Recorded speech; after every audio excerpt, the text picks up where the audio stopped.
आसंता काली अर्थात फेब्रुआरी 11 तारिख में ओडिशार मुख्यमंत्री नवीन पट्टनायक और तांको सहित भिके पांडियान दिनिकिया संबलपुर गस्तरे आसिबे।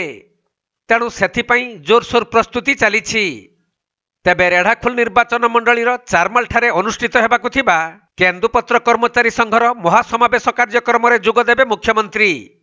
एही समावेश में संबलपुर जिलार कोण अनुकोणरू प्राय 60,000 ऊर्ध्व केन्दुपत्र कर्मचारी संघर कार्यकर्ता तथा सभ्य माने जोगदेबे। सेपटे निर्वाचन पाखई आसुथबारु एही कार्यक्रम में केन्दुपत्र कर्मचारी दाबी संपर्क में मुख्यमंत्री किछि बड़ घोषणा करि पारंती बोली आशा करा जाउछि। एक दिन पर सीएम आसीबे, एठी केमिति कोन कार्यक्रम चली रही?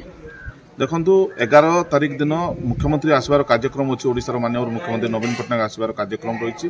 रेढ़ाखोल डिविजन चारमाल कार्यक्रम हेब से दिन विराट प्रस्तुति चली। महासमावेश हम से दिन चारमाल 60,000 रु ऊर्ध्व लोकों समावेश हम से कार्यक्रम में माननीय मुख्यमंत्री उद्बोधन देवार कार्यक्रम अच्छी एवं सहित आमर 5T अध्यक्ष भिके पांडियान आसबार कार्यक्रम अच्छी। केतोटी जिल्लारू आसबार लोक संभावना रही?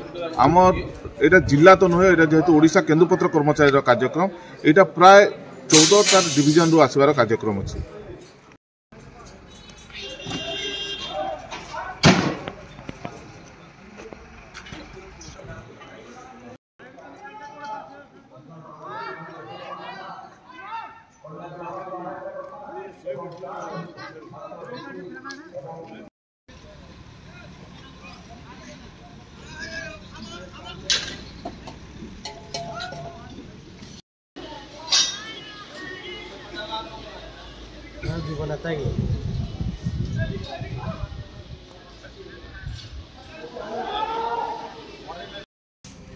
संबलपुर जिल्लारू विनोद कुमार सेठी रिपोर्ट, कोणार्क लाइव।